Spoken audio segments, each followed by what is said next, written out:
Muy buenos días, tengan todos ustedes. Qué bendición estar en la casa del Señor, aquí en la Frater, esta mañana. ¿Cuántos están alegres de haber hecho el esfuerzo de venir con el frío y todo a la iglesia esta mañana? Yo los felicito a todos ustedes, a todos los que nos están viendo a través de las redes sociales. Bendiciones, que Dios los bendiga. Qué bueno que se conectaron. Y a los hermanos servidores que están aquí en los diferentes ministerios, muchas gracias por ese esfuerzo, esa mía extra que dan por estar acá sirviendo en la iglesia. Hemos estado viendo la serie de peligros de temporada. Y vaya si no hay peligros en esta temporada, ¿verdad ustedes? Hay muchas tentaciones y se nos presentan oportunidades para separarnos de los caminos del Señor. Pero hoy es un día que se nos va a poner a prueba a muchos. Cuando estemos en la cena con el pavito, con el tamalito, huevitos con frijoles, con lo que alcance, pero con la familia, celebrando, disfrutando. Y entonces ahí tendremos que tomar decisiones de qué vamos a beber y qué no vamos a beber, por ejemplo. Pero lo importante de esta época es recordar el nacimiento de Jesús. Y hoy vamos a estudiar un pasaje del Antiguo Testamento en el libro de Miqueas, que nos recuerda que Jesús, siendo Dios, se hizo hombre, pero que en ese acontecimiento Jesús mostró su grandeza. El Señor no necesita lucirse porque Él es Dios. Él no tiene que demostrar nada. Pero hoy vamos a ver y vamos a profundizar en Miqueas. Si me acompañan por favor al libro de Miqueas, en el capítulo 5, vamos a leer del versículo 12 en adelante. Pero de ti, Belén Efrata, pequeña entre los clanes de Judá, saldrá el que gobernará a Israel. Sus orígenes se remontan hasta la antigüedad, hasta tiempos inmemoriales. Por eso Dios los entregará al enemigo hasta que tenga su hijo, la que va a ser madre, y vuelva junto al pueblo de Israel el resto de sus hermanos. Pero surgirá uno para pastorearlos con el poder del Señor, con la majestad del nombre del Señor su Dios. Vivirán seguros porque Él dominará hasta los confines de la tierra. Él traerá la paz. Si Asiria llegara a invadir nuestro país para pisotear nuestras fortalezas, le haremos frente con 7 pastores y aún con 8 líderes del pueblo.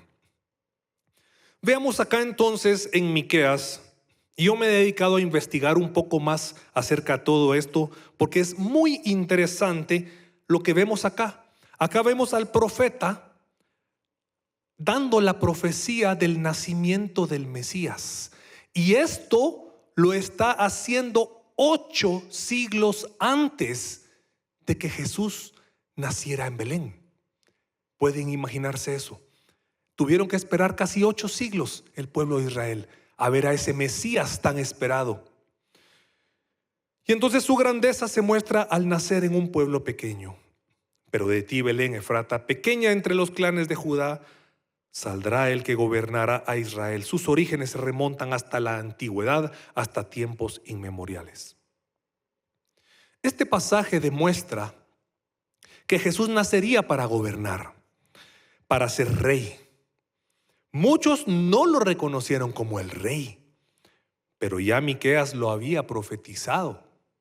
Y también encontramos que Isaías ya lo había dicho. Y cuando vamos al libro de Isaías y leemos en el capítulo 9, del versículo 6 al 7, nos escribe: porque nos ha nacido un niño, se nos ha concedido un hijo. La soberanía reposará sobre sus hombros y se le darán estos nombres. A ver, digan estos nombres conmigo: Consejero, Admirable, Dios fuerte, Padre eterno, Príncipe de paz. ¿Verdad que ese es el Dios que nosotros adoramos? El Rey de reyes y Señor de señores. Se extenderán su soberanía y su paz y no tendrán fin. Gobernará sobre el trono de David y sobre su reino para establecerlo y sostenerlo con justicia y rectitud desde ahora y para siempre. Esto lo llevará a cabo el celo del Señor Todopoderoso. Miqueas e Isaías vivieron más o menos en la misma época y cada uno estaba en un área distinta. No se topaban, sin embargo, ambos hablaron de la misma profecía. Jesús nacería en Belén. Es importante entonces recalcar que Dios usa a un pueblo pequeño para que naciera Jesús. Les costó a los judíos entender que el rey venía a salvarlos, que el rey que venía a salvarlos iba a nacer en Belén. En el Nuevo Testamento, cuando Herodes le preguntó a los jefes de los sacerdotes y a los maestros de la ley dónde nacería Cristo, dónde nacería el Cristo, ellos tomaron como base esa profecía de Miqueas para contestarle.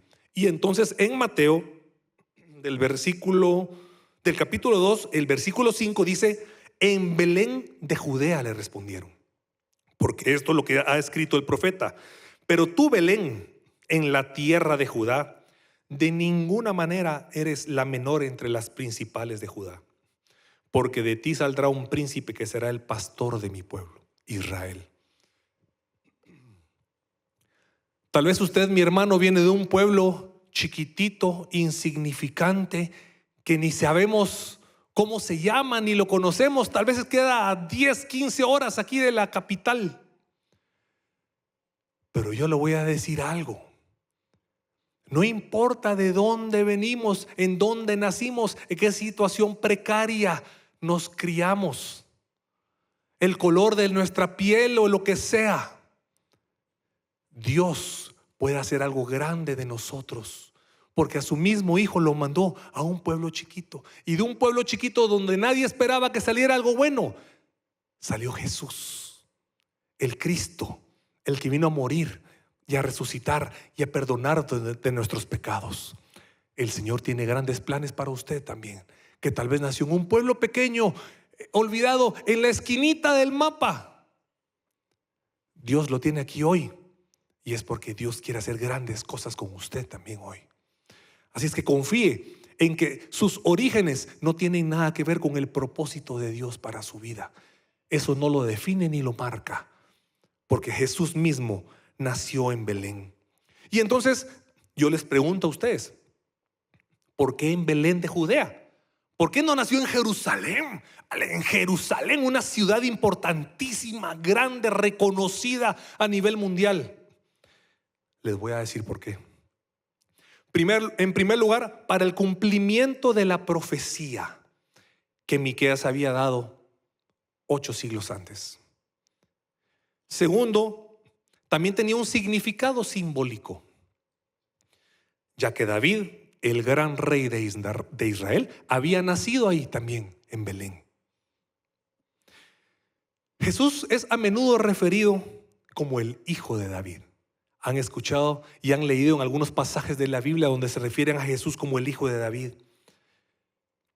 Su nacimiento en Belén vincula su linaje mesiánico en el linaje real de David.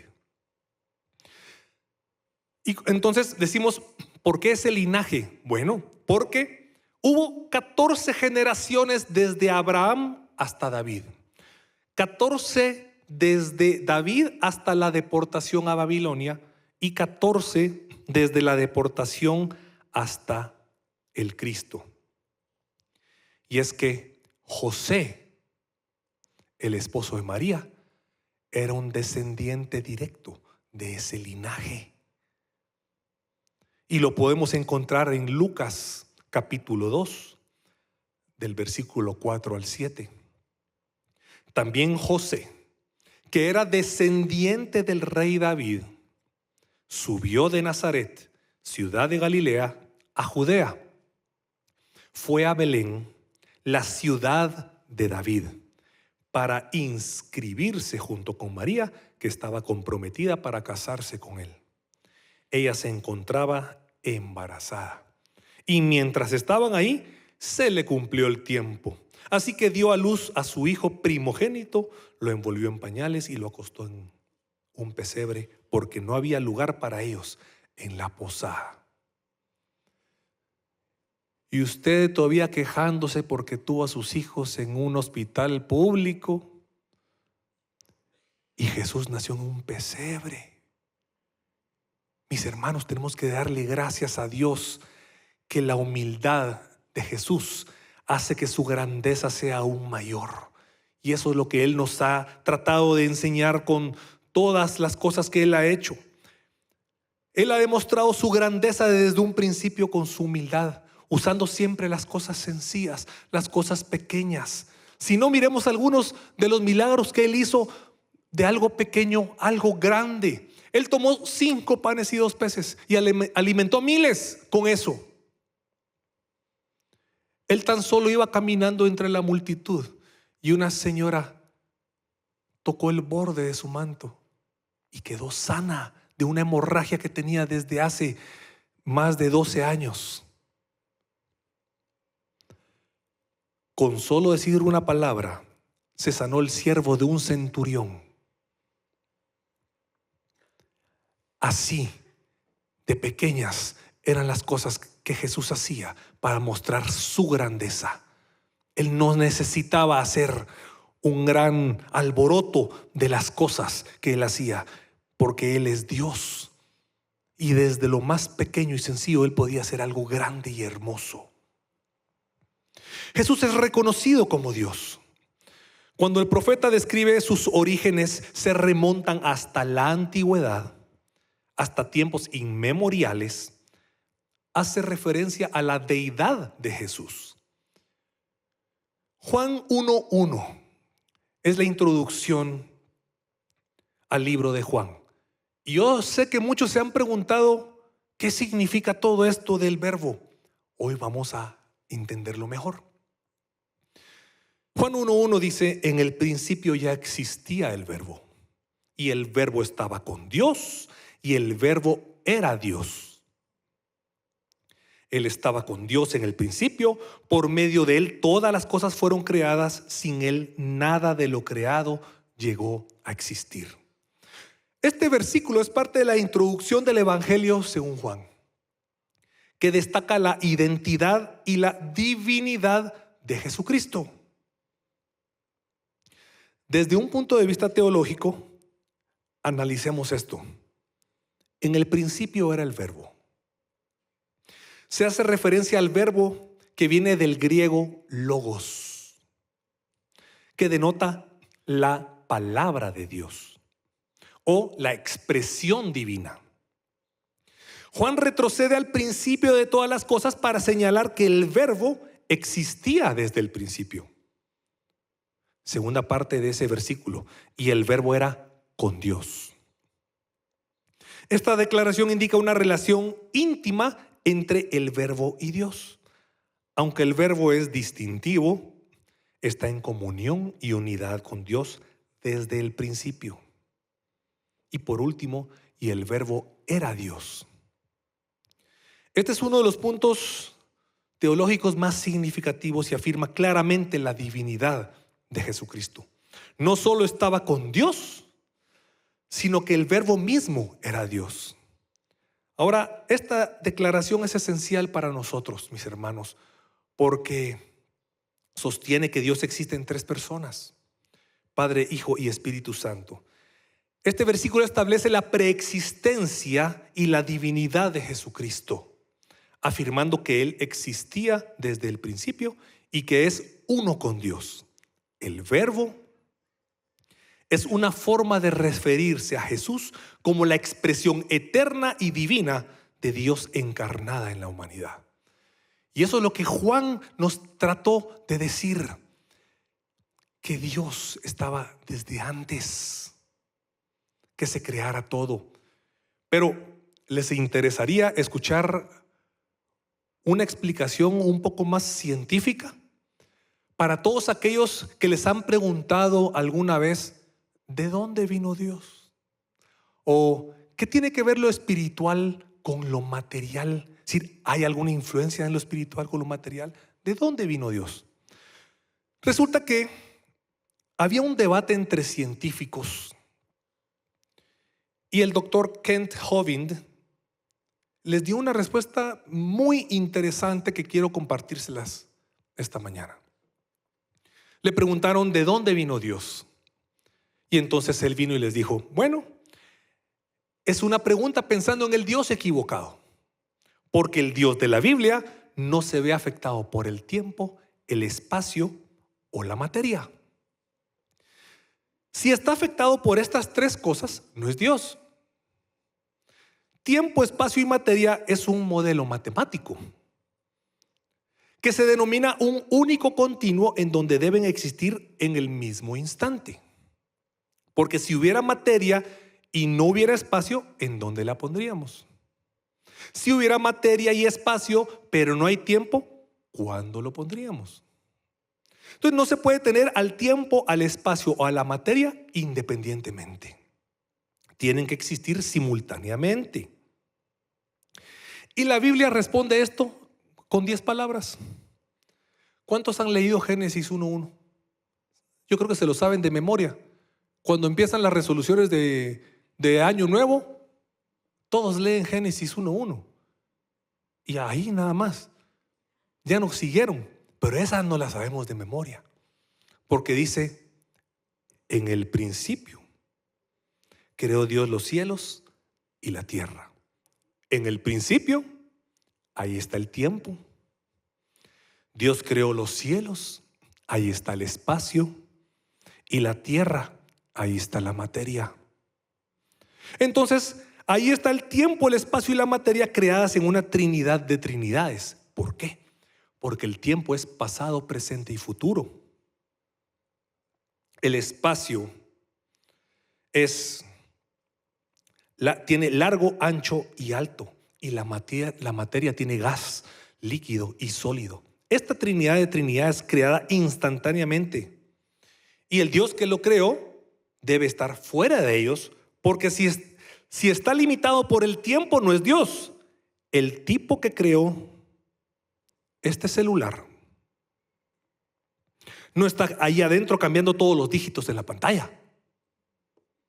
El Dios que creó este universo está fuera de este universo. Él está por encima, más allá, en él, a través de él. No se ve afectado por eso. El concepto de que una fuerza espiritual no pueda tener ningún efecto en un cuerpo material. Entonces, los científicos tendrían que explicarnos cosas como las emociones, el amor, el odio, la envidia, los celos, la racionalidad. Es decir, si nuestro cerebro solo es una colección aleatoria de sustancias químicas que se forman por casualidad durante miles de millones de años, ¿cómo podemos confiar en nuestros propios procesos de razonamiento y en los pensamientos que pensamos? Entonces la pregunta de dónde vino Dios es asumiendo que es un Dios limitado. Y ese es el problema que tienen muchos. Pero el Dios que nosotros adoramos no está limitado por el tiempo, el espacio o la materia. Si pudiéramos encajar al Dios infinito en nuestras 3 libras de cerebro que tenemos, no valdría la pena adorarlo. Así que ese es el Dios que adoramos. Y esa es una explicación más desde un punto de vista científico de Juan 1:1. Y ese es el Dios que nosotros adoramos, mis hermanos. Esa es la grandeza del Dios que nosotros adoramos. Él estuvo antes de que todo estuviera. Y eso es lo que significa el verbo. Cuando sucedió todo esto de Miqueas, en esa época histórica se estaba dando el exilio de Israel. Entonces la grandeza del Señor se muestra porque Él vino a reunir y a restaurar a su pueblo. Vimos ahí en Miqueas 5:3. Por eso Dios los entregará al enemigo hasta que tenga su hijo, la que va a ser madre, y vuelva junto al pueblo de Israel el resto de sus hermanos. Este pasaje hace referencia a ese exilio de Israel. Miren, el primer exilio de los israelitas fue en el reino de Samaria, más o menos en el año 734 antes de Cristo. Y la segunda fase de este exilio fue más o menos en el año 722 antes de Cristo. Luego hubo un exilio que acarreó la destrucción del reino del sur de Judá y la ciudad de Jerusalén. Esto fue por el rey babilonio Nabucodonosor II. Y esta fue terrible, fue más o menos en el año 586 antes de Cristo, cuando el templo de Salomón fue destruido y la dinastía de David llegó a su fin. Y entonces Miqueas viene y compara este exilio con dolores de parto. Y dice en Miqueas 4:9: ahora, ¿por qué gritas tanto? ¿Acaso no tienes rey? ¿Por qué te han venido dolores de parto? ¿Murió acaso tu consejero? Retuércete y puja, hija de Sión, como mujer a punto de dar a luz, porque ahora vas a salir de tu ciudad y tendrás que vivir a campo abierto. Irás a Babilonia, pero de ahí serás rescatada. El Señor te librará del poder de tus enemigos.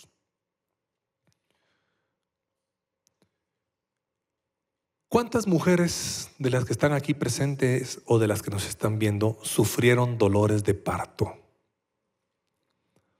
¿Se regocijan en recordar esos momentos de dolor de parto o no?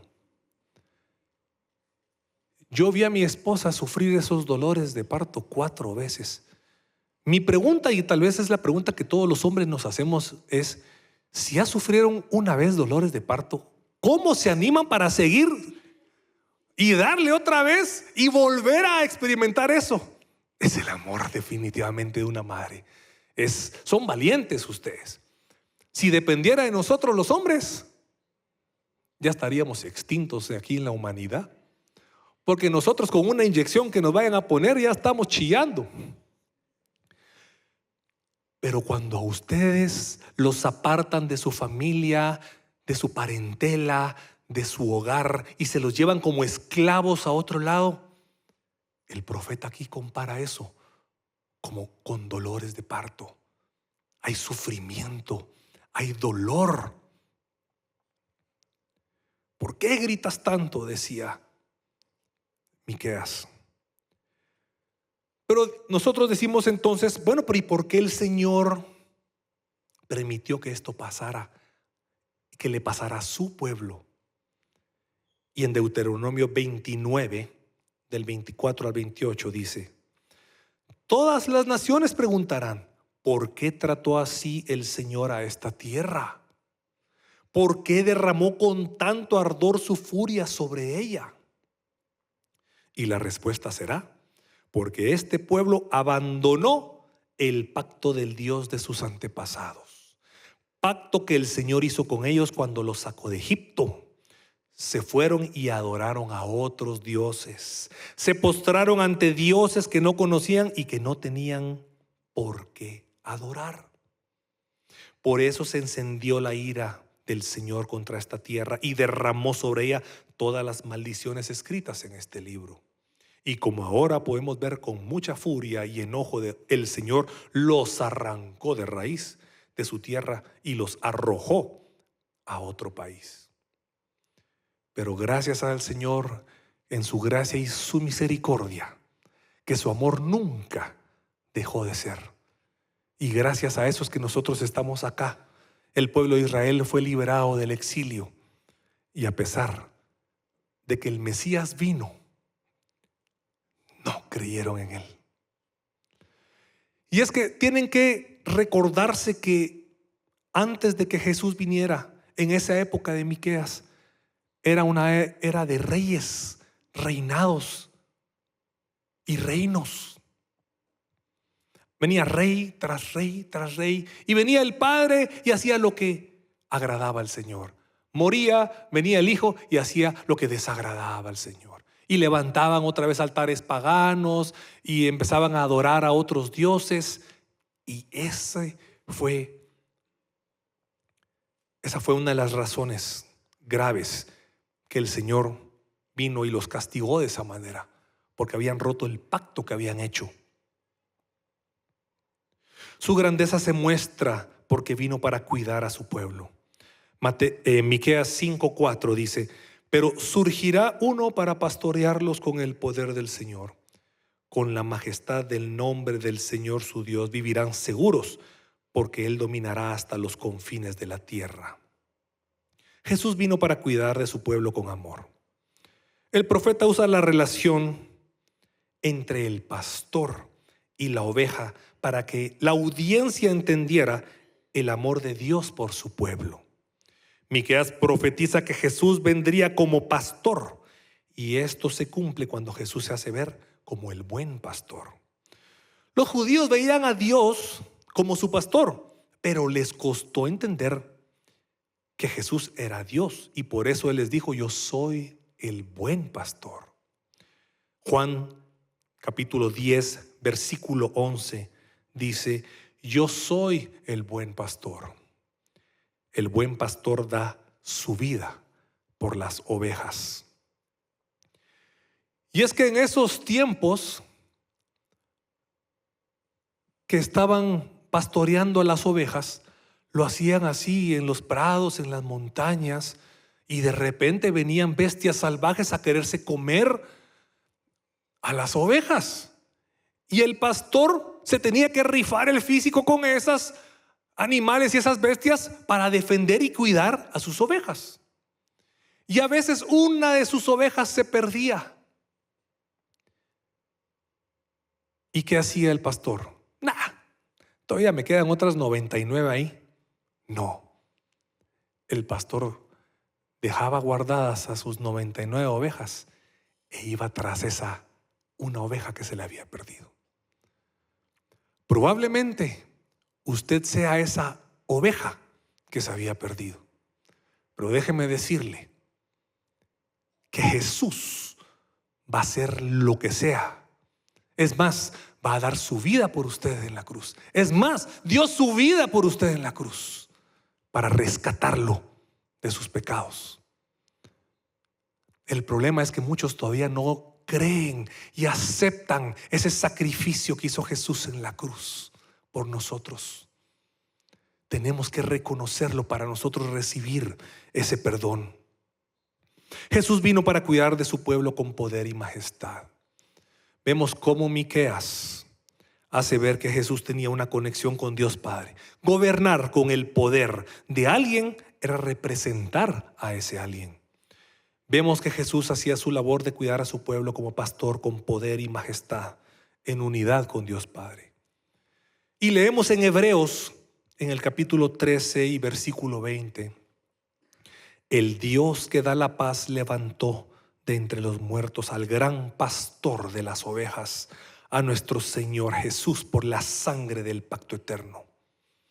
Su grandeza se muestra porque vino para demostrar su dominio. En Miqueas 5:4 dice: pero surgirá uno para pastorearlos con el poder del Señor, con la majestad del nombre del Señor su Dios. Vivirán seguros, porque Él dominará hasta los confines de la tierra. Jesús demostró su dominio al vencer a la muerte y resucitar al tercer día. En Hebreos 1:3 leemos: el Hijo es el resplandor de la gloria de Dios, la fiel imagen de lo que Él es, y el que sostiene todas las cosas con su palabra poderosa. Después de llevar a cabo la purificación de los pecados, se sentó a la derecha de la majestad en las alturas. Jesús nació, y Miqueas había profetizado que Jesús mostraría su grandeza al nacer en un pueblo pequeño, al reunir a su pueblo, al cuidar de su pueblo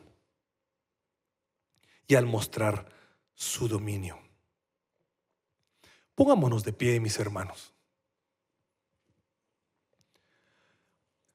El Dios que nosotros adoramos demostró su grandeza en la sencillez, demostró su grandeza en la humildad. Usted debe dejar que Dios muestre su grandeza en su corazón, en su humildad. Así como Dios daba, usted tiene que aprender a dar. Así como Dios oraba por los enfermos, usted tiene que orar Así como Dios cuidaba de los pequeños, usted los tiene que cuidar. Dios mostrará su grandeza en cada uno de nosotros, en nuestras vidas, en nuestro diario vivir, siendo nosotros humildes como Él era humilde, reconociendo que tenemos lo que tenemos gracias a Él, que nos ha dado las habilidades, las aptitudes, los conocimientos y las destrezas. Gracias a Él estamos nosotros aquí, mis hermanos. Y Él demostró su grandeza cuando, siendo Dios, se humilló como hombre y derramó su sangre en la cruz para limpiar nuestros pecados. Yo quiero que oremos y le digamos al Señor: gracias, Padre, porque tú nos trajiste a este lugar hoy, Señor, para recibir de tu palabra, Señor, para entender, Padre, que la Biblia es un todo, Señor, y que nunca se dieron casualidades, Señor. Todo estaba establecido y las profecías se cumplieron, Señor. Y tú llegaste a este mundo, Señor, de lo más humilde, Padre, en un pesebre. Gracias, Señor, porque viniste de esa manera, Padre, demostrando esa humildad, esa sencillez, ese amor que te caracteriza, Señor. Ayúdanos a nosotros a ser más como tú. Ayúdanos, Señor, a reflejar tu amor a donde quiera que vayamos, aún más aún, Señor, en este día en donde estamos recordando tu nacimiento. Gracias, Señor, porque viniste a este mundo por nosotros, pecadores que no lo merecíamos, Señor. Y si usted ha venido en esta mañana hoy y sabe que tal vez es como esa oveja que se ha descarrilado, que probablemente está en un hoyo de vicio, de inmundicia, de pecado, de dolor, quiero decirle que Jesús lo está buscando. Jesús está tocando la puerta de su corazón para decirle: aquí estoy, vine a rescatarte, pero tenés que acercarte a mí para que te pueda abrazar y tomar en mis brazos y llevarte para una nueva vida. Si alguien de los que está acá o de los que nos está viendo a través de las redes sociales quiere aceptar a Jesús como su único Señor y Salvador y quiere reconocerlo como su pastor para que cuide de usted, ahí donde está, levante una de sus manos y vamos a hacer una oración de fe, dejando el pasado atrás y que todas las cosas sean nuevas y sean hechas nuevas en Cristo Jesús. ¿Alguien quiere aceptar a Jesús en su corazón en esta mañana? Levante su mano ahí donde está. Este puede ser el mayor regalo que usted le puede dar a Jesús en esta Navidad. Su corazón, su vida. Veo tu mano, te felicito. Dios te bendiga. ¿Alguien más le quiere dar su corazón a Jesús en esta mañana? Levante su mano ahí donde está. Tenga valor. Esta es una decisión que le va a ayudar para el resto de su vida. Ya no va a estar solo, porque en los momentos de soledad ahí va a estar el Señor con usted. En los momentos de problemas el Señor va a estar ahí con usted también. Por favor, pase adelante, mi hermano. Si alguien más hizo esta oración y no levantó su mano, véngase aquí al frente y vamos a hacer esta oración de fe para que Jesús entre a su vida y lo limpie de sus pecados. Y usted que nos está viendo a través de las redes sociales, si el Señor ha tocado su corazón, ha tocado su vida, haga esta oración de fe con nosotros también en esta mañana. Pasa adelante, bienvenido. Que Dios te bendiga.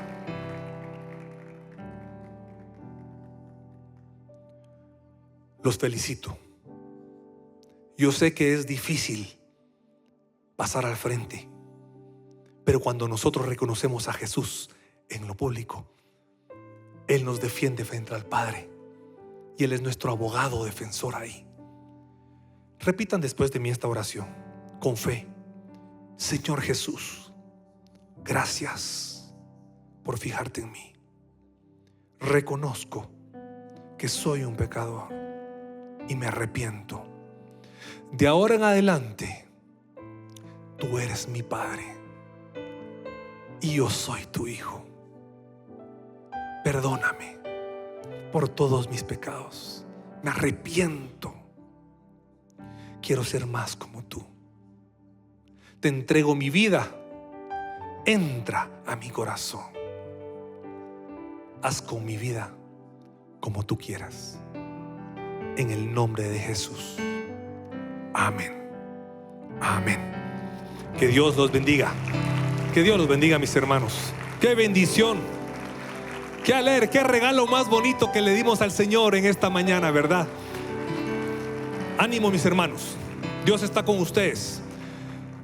¿Qué les parece si ahí donde están con su familia se abrazan, se apapachan y cantamos esta canción? Yo le voy a pedir a mi esposa que se venga conmigo, ya que es mi familia que tengo yo acá, y cantemos esta canción juntos. Esta canción de Noche de Paz. Y si usted no vino con nadie, arrejúntese con alguien por ahí. Hermanos, adopten a alguien que está ahí solito y abrácenlo también. Hoy es un día para pasarlo juntos en familia. Y nosotros somos hermanos en Cristo. Así es que somos familia todos nosotros, hijos del mismo Rey. Véngase, mi amorcito, vamos a cantar esa canción. Noche de paz, noche de amor, todo duerme derredor, entre los astros que esparcen su luz. Ven anunciando al niñito Jesús. Brilla la estrella de paz. Brilla la estrella de paz. Noche de paz, noche de amor. Ven que en medio resplandor, coros celestes que anuncian salud, gracias y glorias en gran plenitud, por nuestro buen Redentor, por nuestro buen Redentor. Oh, gracias, Jesús. Gracias te damos, Señor. Gracias te damos, Señor, por la persona que tenemos a nuestro lado. Te pedimos una bendición especial y sobreabundante para su vida, Señor. Señor, que este nuevo año que viene, Padre, venga más lleno de bendiciones para cada uno. Señor, ayúdanos a tolerarnos más, a amarnos más, a querernos más, Señor, a respetarnos más, a cuidarnos más. La vida es solo una. Ayúdanos a disfrutarla en familia. Gracias, Señor. En el nombre de Jesús. Amén. Amén. Damos un fuerte aplauso a nuestro Señor Jesús. Que Dios los bendiga, mis hermanos. Que tengan una muy feliz Navidad. Que Dios los bendiga y que se la disfruten ahí con el pavito o con el tamalito, con chuchitos, con todo se vale. La idea es que la disfrutemos juntos en familia. Que Dios los bendiga. Hoy a las 6 de la tarde es el servicio especial de Navidad en Frater, Ciudad San Cristóbal.